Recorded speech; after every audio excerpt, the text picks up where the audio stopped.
Latihan perdana Mauro Zylstra bersama tim senior berhasil membuat Patrick Kluivert berani beri pengakuan begini menjelang melawan timnas Taiwan. Begini pengakuan mengejutkan Gerald van Berg menjelang timnya melawan timnas Laos di laga perdana kualifikasi Piala Asia U23. Comeback Beckham putra tepat waktu menjelang tampil membela skuad Garuda asuhan Patrick Kluivert. Kepindahan Calvin Verdong ke klub asal Prancis langsung disetujui Patrick Kluivert sebagai pelatihnya di skuad Garuda. Ramai soal Tijani Reinders yang langsung memberi dukungan total kepada adiknya yang memilih membela klub Super League. Simak informasi selengkapnya sebagai berikut.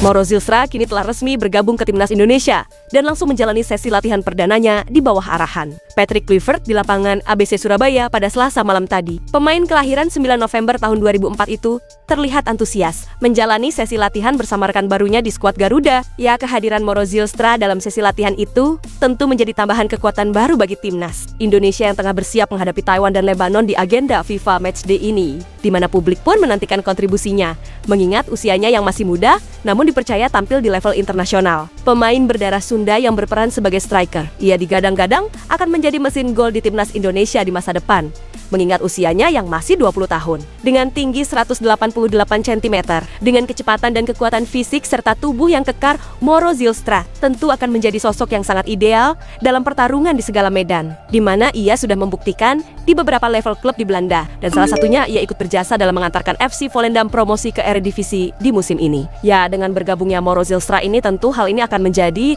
kabar gembira bagi timnas Indonesia. Hal ini termasuk sambutan hangat dari sang pelatih di tim senior yang dengan solutif memberikan kepercayaan kepada Mauro untuk bergabung ke tim asuhannya di jeda FIFA Matchday ini, di mana Patrick Kluivert memberikan kepercayaan kepada Mauro Zylstra dengan membawanya ke skuad tim Merah Putih senior. Kluivert mengungkapkan bahwa keputusannya memanggil Mauro Zylstra lantaran sang pemain dipastikan tidak bisa bergabung ke skuad Gerald van Berg yang akan berlaga di ajang kualifikasi Piala Asia U23. Dalam hal ini, pelatih asal Belanda itu pun tidak ragu untuk memanfaatkan kesempatan ini. Ya, Mauro sebenarnya dia seharusnya bermain di tim U23 bersama Gerald, tapi sayangnya kami tidak bisa mengaturnya. Jadi saya memanfaatkan situasi ini dan memanggilnya ke tim utama. Itu bagus, ujar Patrick Kluivert. Ya, meskipun Mauro dinilai sebagai tambahan kekuatan, namun Patrick Kluivert menegaskan bahwa pemain 20 tahun itu menjadi satu-satunya solusi di posisi tersebut. Bisa saja, tapi saya juga punya pemain lain yang bisa bermain di posisi tersebut, kata sang pelatih. Ya, lebih lanjut, Kluivert mengatakan bahwa timnya siap menghadapi laga FIFA Matchday melawan timnas Taiwan, di mana ia meyakini bahwa timnya bisa membawa hasil yang baik. Ya, kami siap menjalani sesi latihan yang baik. Kami harus mempersiapkan diri dengan baik. Kami tahu bagaimana mereka bermain, sehingga kami bisa menyesuaikan gaya bermain kami agar tampil sebaik mungkin. Kami harus memulai dengan segar dan semua pemain sangat termotivasi, fokus untuk meraih hasil yang baik, kata Patrick Kluivert.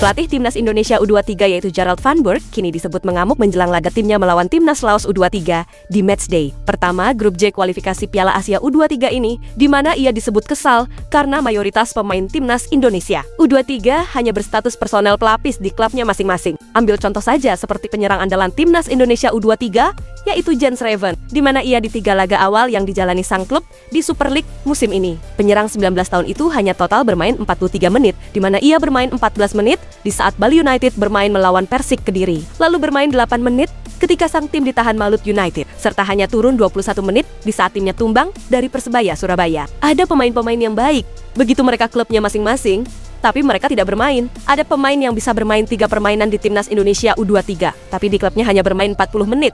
kata Gerald Van Burg. Ya minimnya menit bermain itu menurutnya akan membuat kemampuan dan fisik pemain perlu ditingkatkan lagi ketika berkumpul di Timnas Indonesia U23, di mana pemusatan latihan yang digelar beberapa minggu terakhir kini menjadi berfokus untuk mengembalikan kondisi fisik para pemain. Kalau tidak bermain, kondisi fisik dan kualitas pemain akan turun. Jadi itu penting bagi klub memberikan peluang kesempatan bermain, supaya mereka juga level up dari sisi pertandingan. Ini sangat susah, dan itu kendala bagi kita, ujar pelatih asal Belanda tersebut. Ya di sisi lain, kini Korea Selatan U23 dianggap sebagai lawan terkuat Timnas Indonesia di grup J ini. Namun Gerald Van Burg menegaskan bahwa segala kemungkinan bisa terjadi di lapangan. Ya, tentu saja kita memiliki respek dan hormat kepada negara lain yang kita hadapi. Tapi juga misalnya Korea Selatan memiliki tim yang sangat-sangat baik ya. Tapi bisa juga mereka karena misalnya kurang fokus kalah di pertandingan pertama. Jadi kalau kita tidak fokus, ya kita akan mendapat tekanan kepada diri kita sendiri dan akan mempersulit diri, ujar Gerald Van Burg. Ya, dalam kesempatan itu Gerald pun juga menyinggung soal hasil final Piala AFF U23 kemarin. Menurutnya,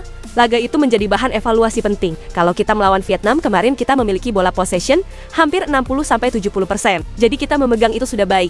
Itu sudah langkah yang pertama. Hanya saja, kita tidak bisa membuat banyak peluang untuk mencetak gol, beber Gerald Van Burg. Ya, dalam hal ini, Gerald menegaskan bahwa pentingnya Timnas Indonesia bermain dengan identitas sendiri di ajang kualifikasi ini. Jadi Indonesia harus bermain dengan caranya sendiri. Dan ini yang dilakukan kita, menjaga bola, menguasai bola, dan kemudian bermain sehingga bisa menang dari situ, pungkas sang pelatih.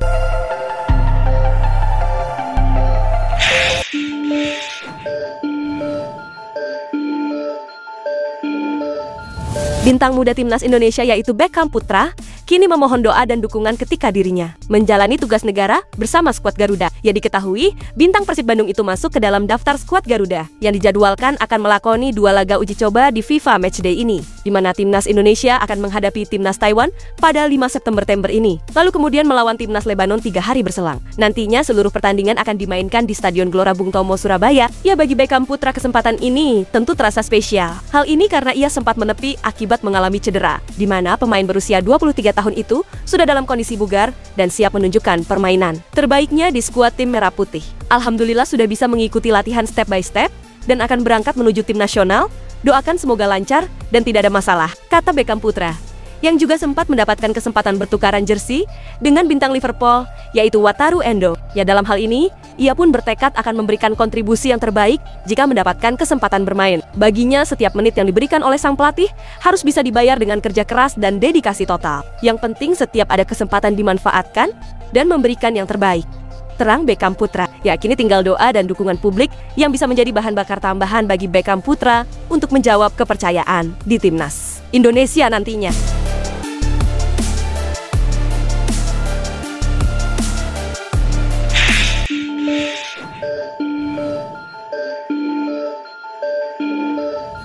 Calvin Verdong kini mengakui bahwa dirinya sempat berdiskusi dengan Patrick Kluivert sebelum mengambil keputusan untuk bergabung ke Lille di Liga 1 Prancis. Ya, pemain bintang Timnas Indonesia, yaitu Calvin Verdong kini diketahui telah resmi bergabung ke Lille dengan kontrak hingga 2028, di mana pemain berposisi bek kiri itu mengaku sempat berdiskusi terlebih dahulu dengan Patrick Kluivert sebelum memutuskan bergabung ke Lille. Maklum saja, mengingat Patrick Kluivert juga pernah membela Lille di saat masih aktif sebagai pesepak bola profesional di tahun 2007-2008. Saya berbicara dengan Patrick Kluivert tentang Losi, dan dia hanya memberitahu saya hal-hal positif tentang klub ini. Dia masih punya teman di sini, kata Calvin Verdong dikutip dari halaman Lille. Ya, Calvin Verdong pun mengaku sangat bangga bisa bergabung ke klub Liga Prancis itu. Saya sangat bangga bergabung dengan LOSC.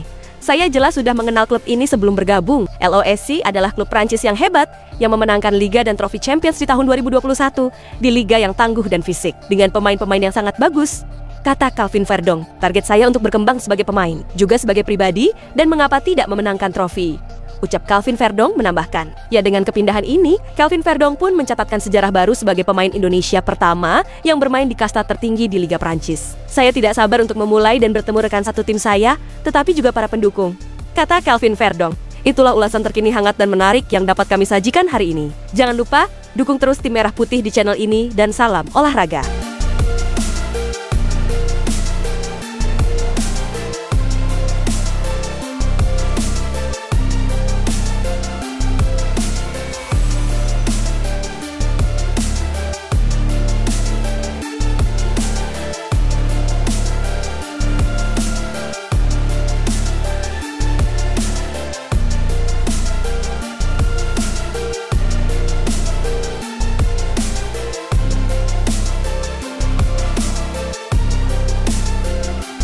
Indonesia.